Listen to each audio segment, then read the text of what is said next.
நெசவாளி உள்ளதான் வேலை செய்வார். ஒரு ஜன்னல் இருக்கும், அதை பார்த்துக்கிட்டு இருப்பார். நெசவாளி எப்பவுமே வேலை செஞ்சாதான் வயிற்று குழப்புங்க, நல்லா புரிஞ்சுக்கணும். ஏன்னா வருமானம் ரொம்ப குறைவு நெசவு தொழிலாம். இன்னைக்கு மடிஞ்சே போயிடுச்சு உண்மையானவே. குயவர் பண்பாண்டம்லாம் செய்யறது. ஒரு நாள் ஒரு உபதேசம் யாருக்கு, ஒரு சாமியார் வந்தார், நெசவாளிக்கு சொன்னார், இதேமாரி காலம் ஃபுல்லாக அப்படியே இருக்கியாப்பா, அந்த தறின்னு சொல்லுவாங்க, நெஞ்சுக்கிட்டே இருப்பாங்க, கால் கூலியில் போட்டு நெச்சுக்கிட்டே இருப்பாங்க.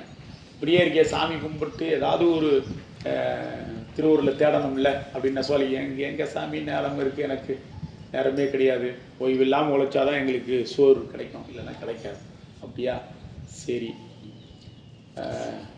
கடைசியாக அப்படியே ஒன்று ஒன்றா சொல்லிக்கிட்டே வரும் பொழுது, அந்த திருநீர் அணிந்தவங்க முகத்தையாவது நீ பார்க்கறதுக்கு முயற்சி பண்ணலாமே அப்படின்னு சொல்லும் பொழுது, அது ஒன்றா எனக்கு ஒன்றா ஈஸிங்க. ஏன்னா அது எதிரில் அவர் குயவர் நல்லா திருநீர் பூசிக்கிட்டு தான் மண்பாண்டத்தை செய்யக்கூடியவர். அதனால் அவர் அது ஒன்றா செய்கிறேன், என்னால் ஏஞ்சிலாம் போக முடியாது இதை விட்டு அப்படின்னு சொல்லுவார். அப்படியே பார்த்துக்கிட்டு இதே நடந்துக்கிட்டே இருந்தது. ஒரு காலங்களில் ஒரு நாள் அவர் காணாமல் போனார். ஒரு நாள் காணோம், பார்க்க முடியல. ஆனால் அது வரைக்கும் இவர் பயிற்சியில் இருந்திருக்கிறார். யாரும் நெசவாளி பார்த்துக்கிட்டே தான் இருந்தாரா.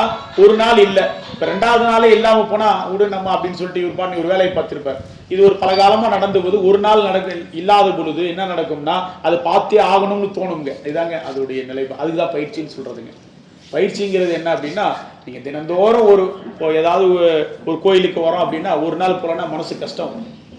இது எப்படின்னா பயிற்சியில் தான், பழக்கத்தில் தான் வருமே தவிர புதுசாக வந்துடாதுங்க.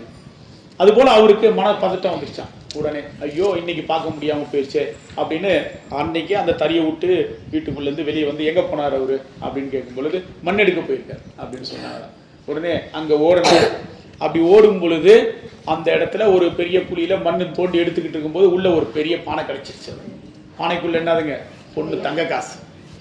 அவரு எடுத்து பார்க்குறாரு, தங்க காசாக கிடக்குது. எட்டி பார்த்தாரு.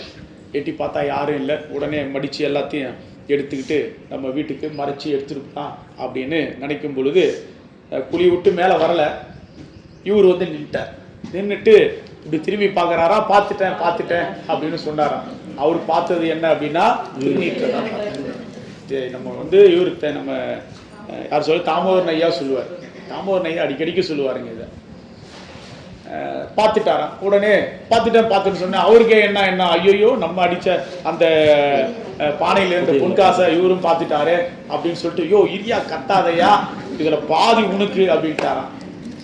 அவருக்கு தெரியாது எதனால் கத்தினதுன்னு. அதுக்கப்புறம் கொண்டு அது பாதியாக பிரிச்சுக்கிட்டாங்க அப்படின்னு சொல்லிட்டு ஒரு வாய்வெளி செய்தியாக ஒரு இது சொல்லுவார். அதுபோல் திருநீரை பார்த்ததுக்கே சாமி அந்த அளவுக்கு அருள் செய்கிறார். அன்னையிலேருந்து அவர் திருந்திட்டாராம். யார், அந்த நெசவாளி. திருநீர் பார்த்ததுக்கே இவ்வளோ கொடுக்குறானா சாமி, நம்ம தினந்தோறும் அதை நித்தியமும் பூசணும்னா எப்படி கிடைக்கும் சிந்திச்சுட்டான். அதுதாங்க தீட்சை. இப்போ எடுத்தோடனே நம்மளே பூசிக்க முடியாது. திருநீர்லாம் எடுத்து இங்கே 16 இடத்துல பூசிக்க முடியுமா? பூசிக்க முடியாது. அதுக்கு ஒரு வரைமுறை குருநாதர் வரணுங்க. அந்த குருநாதர் அருள் மூலமா 7 வயதில் தீட்சை. ஞானசம்பந்தருக்கே நடந்ததுங்க.